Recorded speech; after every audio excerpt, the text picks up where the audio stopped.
विज्ञान class 12th का chapter number 11 का अध्ययन करेंगे, जिसका नाम है किरण प्रकाशिकी। सबसे पहले प्रकाशिकी की परिभाषा देखेंगे हम।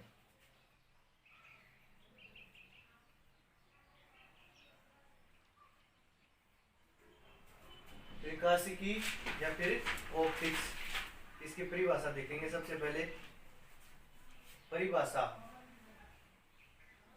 यानी भौतिक विज्ञान की वह शाखा जिसके द्वारा प्रकाश तथा प्रकाश से संबंधित घटनाओं का अध्ययन किया जाता है, प्रकाशिकी कहलाती है।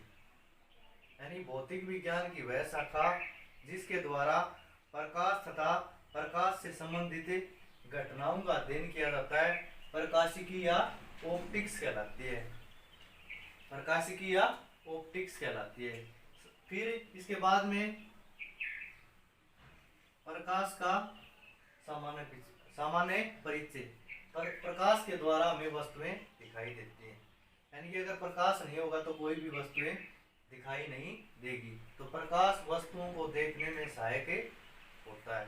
प्रकाश वस्तुओं को देखने में सहायक होता है। अब बात करते हैं किरण की।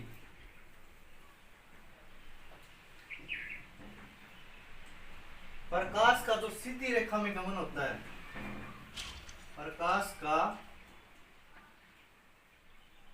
सीधी रेखा में गमन करने का जो पथ होता है, प्रकाश का सीधी रेखा में गमन करने का जो पथ होता है, उसे हमें प्रकाश किरण कहते हैं। प्रकाश का सीधी रेखा में गमन करने का जो पथ होता है उसको हमें भौतिक विज्ञान में प्रकाश किरण कहते हैं। इसके बाद में आता है प्रकाश पुंज।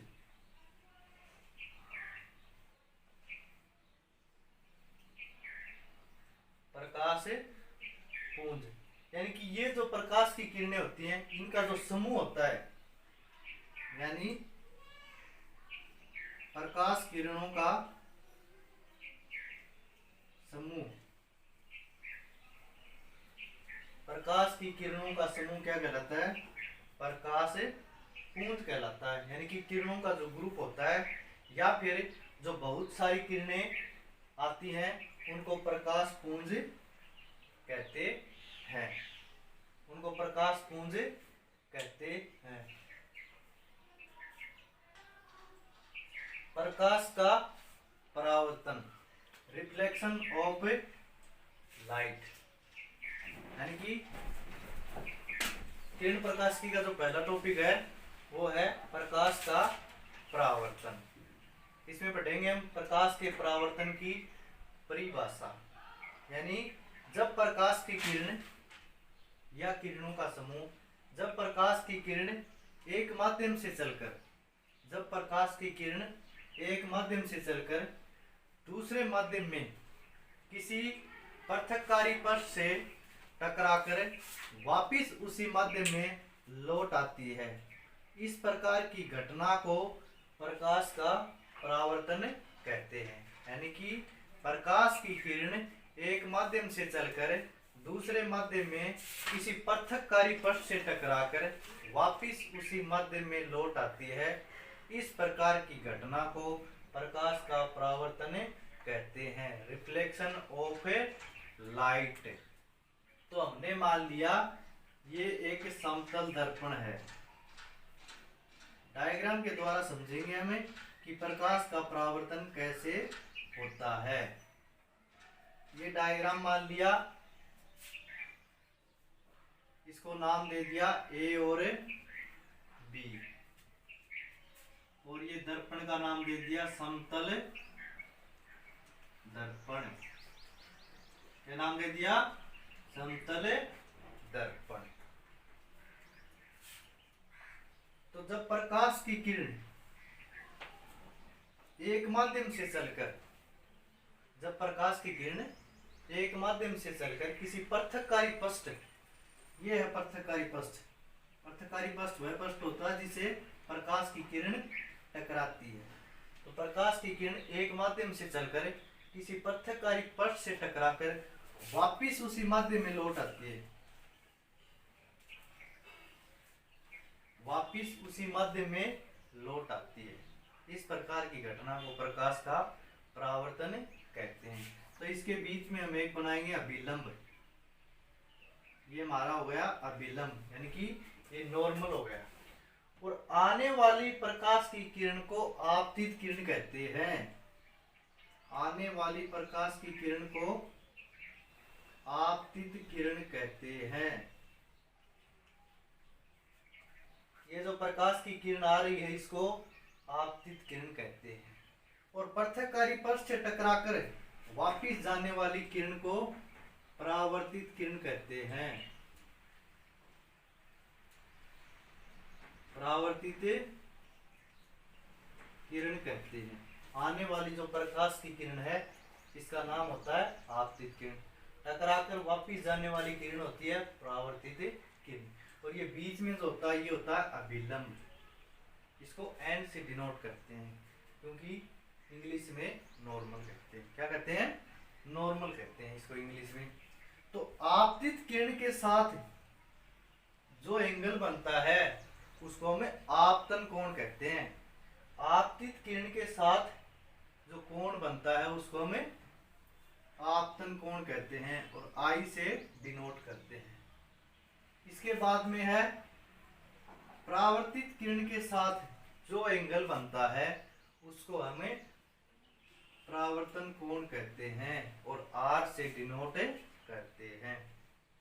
तो आपतन कोण होता है वो आपतित किरण और अभिलंब के बीच का कोण होता है, यानी कि आपतित किरण और अभिलंब के बीच के कोण को आपतन कोण कहते हैं और अभिलंब और परावर्तित किरण के बीच के कोण को क्या कहते हैं?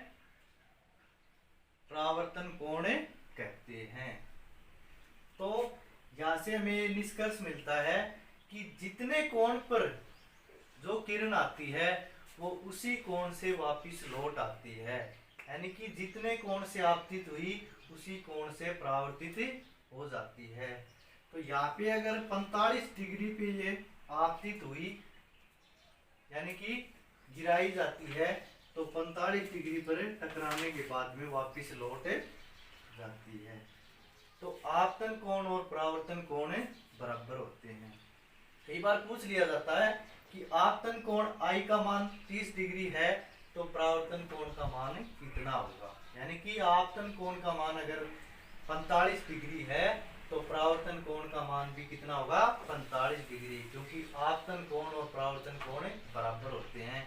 अगर ये 25 डिग्री का होगा तो ये भी 25 डिग्री का होगा। तो इस डायग्राम से परावर्तन के दो नियम उभरकर सामने आते हैं, जिसमें पहला है आपतन कोण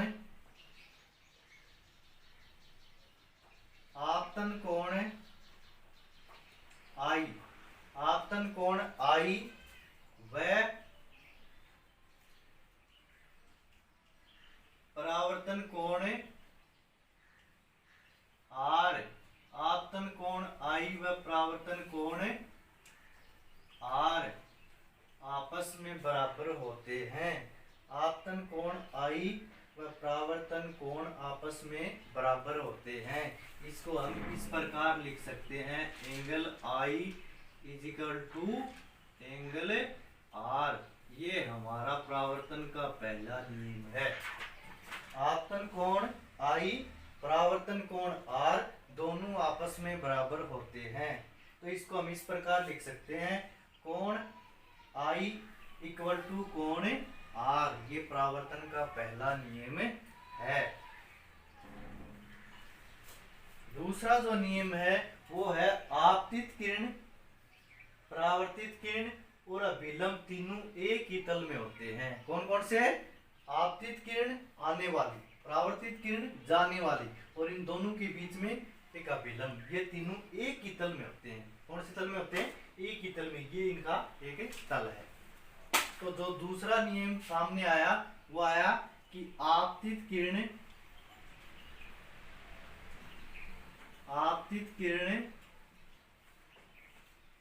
कोमा परावर्तित किरणें, आपतित किरणें, परावर्तित किरणें व अभिलंब, आपतित किरण, परावर्तित किरण व अभिलंब तीनों एक ही तल में होते हैं, एक ही तल में होते हैं। आपतित किरण, परावर्तित किरण और अभिलंब तीनों एक ही तल में होते हैं। अब हमें नेक्स्ट जो टॉपिक है वो है समतल दर्पण से प्रतिबिंब का निर्माण। कौन सा है? समतल दर्पण से प्रतिबिंब का निर्माण।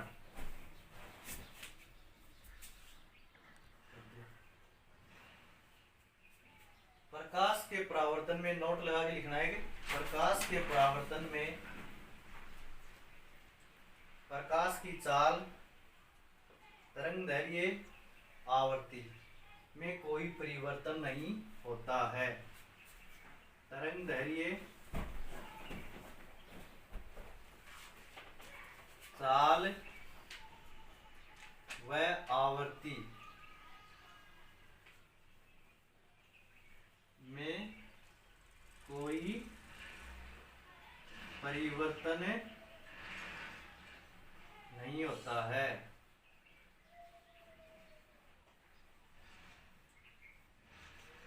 यानी कि प्रकाश को जो परावर्तन होता है उसमें तरंगदैर्घ्य, प्रकाश की चाल, आवर्ती में कोई परिवर्तन नहीं होता है, जबकि तीव्रता में चेंज आता है, जबकि तीव्रता में परिवर्तन आता है। यानी कि इंटेंसिटी बदल जाती है। इसके बाद में हम पढ़ेंगे समतल दर्पण से प्रतिबिंब का निर्माण, यानी कि समतल दर्पण में प्रतिबिंब का निर्माण कैसे होता है। तो नेक्स्ट टॉपिक है हमारा समतल दर्पण से प्रतिबिंब का निर्माण। चलो देखिए, चलो समतल दर्पण से प्रतिबिंब का निर्माण।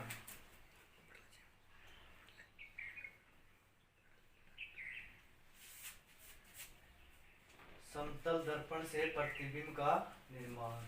इससे पहले प्रतिबिंब क्या होता है और बिंब क्या होता है। एक तो होता है बिंब और एक होता है प्रतिबिंब।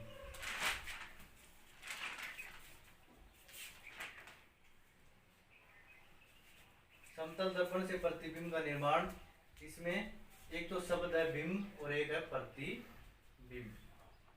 तो बिंब तो होता है, वो होती है वस्तु। बिंब क्या होती है?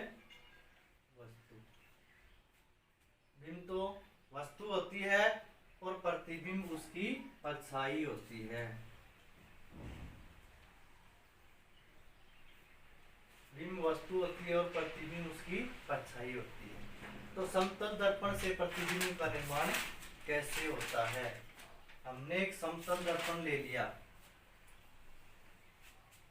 हमने एक समतल दर्पण ले लिया, ये हो गया हमारा समतल दर्पण। इसका नाम दे दिया हमने ए और बी। और दर्पण का प्रकार कौन सा है? समतल दर्पण। समतल दर्पण। ध्यान रखना, प्रतिबिंब निर्माण के लिए कम से कम 2 किरणों की आवश्यकता होती है। प्रतिबिंब निर्माण के लिए कम से कम 2 किरणों की आवश्यकता होती है। 2 से अधिक हो सकती है लेकिन 2 से कम नहीं हो सकती। ये प्रतिबिंब निर्माण की एक कंडीशन है। यानी कम से कम कितनी किरणें होनी चाहिए? 2 किरणें होनी चाहिए। 3 हो सकती हैं, 4 हो सकती हैं, लेकिन 2 से कम नहीं हो सकती। तो प्रतिबिंब निर्माण के लिए कम से कम कितने किरणों की आवश्यकता होती है? 2। तो बिंदु ए पे हमने एक बिंब रख दिया, बिंदु ए पे हमने एक बिंब रख दिया और इस बिंब को नाम दे दिया हमने P। बिंब का नाम दे दिया हमने P। तो यहां से जो प्रकाश की किरण आई इस समतल दर्पण से टकराने के बाद में वापिस गई, फिर इसके बाद में एक और आई, यहां से टकराई और निकल गई। बिंदु P से या बिंब से आने वाली प्रकाश की किरण यहां से टकराई तो इस बिंदु को नाम दे दिया हमने Q और यहां से निकल गई, इसका नाम दे दिया हमने R। एक दूसरी प्रकाश की किरण आई इस बिंब से, यहाँ पे टकराई तो इसका नाम दे दिया हमने Q1 और टकराने के बाद में वापस निकल गई, इसका नाम दे दिया हमने R1। ये R थी, ये R1। तो जो आने वाली प्रकाश की किरण थी ये वाली, कौन सी? ये वाली, ये थी आपतित किरण। आपतित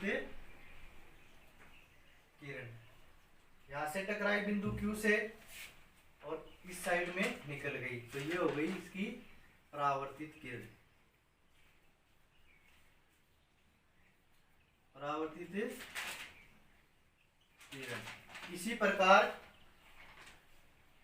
बिंदु P से दूसरी जो प्रकाश की किरण आई बिंदु Q1 से टकराई और इस साइड में निकल गई, तो ये आपतित किरण कौन सी? ये वाली आपतित किरण और ये परावर्तित किरण। तो इसको हम पीछे की ओर बढ़ाएंगे, जहां पे ये दोनों कटती है, यहाँ पे कटी, एक तो यहां से ऐसी निकल गई, दूसरी यहां से ऐसी निकल गई, तो दोनों किरणें कहाँ पे कटी? यहाँ पे। तो हम पीछे की ओर बढ़ाएंगे इसको, हमने इसको पीछे की ओर बढ़ाया, फिर इसको इससे मिला दिया, इससे मिला दिया, तो हमारा जो बिंब थी P उसका प्रतिबिंब बन गया यहाँ पे और इसको हमने नाम दे दिया P डैश। P डैश नाम दे दिया क्योंकि ये इसका क्या होता है? उल्टा होता है, इसलिए इसका बिंब थी उसका नाम P था और प्रतिबिंब ना उसका नाम है P डैश हो गया। तो समतल दर्पण से प्रतिबिंब का निर्माण इस प्रकार किया जाता है। कम से कम 2 प्रकाश की किरणें होनी चाहिए, आने वाली आपतित, टकरा कर जाने वाली परावर्तित, उसके बाद में आपतित परावर्तित, और इसको पीछे की ओर बढ़ाएंगे तो यहाँ पे एक प्रतिबिंब का निर्माण होगा। जो प्रतिबिंब होगा वो क्या होगा? आभासी होगा। समतल दर्पण से जो प्रतिबिंब बनता है वो आभासी। उसके बाद में क्या बनता है? पार्श्व।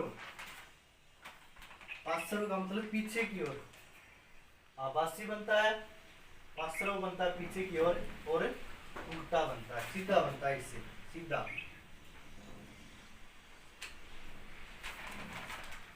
अब यहाँ पे ध्यान देने वाली बात है कि आभासी क्या होता है। आभासी वो होता है जिसको हम मिलाते हैं, जिस प्रकाश की किरण को हम जबरदस्ती के साथ मिलाते हैं वो कौन सा होता है? आभासी। और जो अपने आप मिलती है वो होती है काल्पनिक। तो एक तो होता है आभासी और एक होता है काल्पनिक, imaginary and real image. Imaginary और रियल इमेज। आभासी वो होता है जिसको हम मिलाते हैं और काल्पनिक वो होता है जो अपने आप मिलता है। तो दोस्तों इस प्रकार समतल दर्पण से प्रतिबिंब का निर्माण किया जाता है।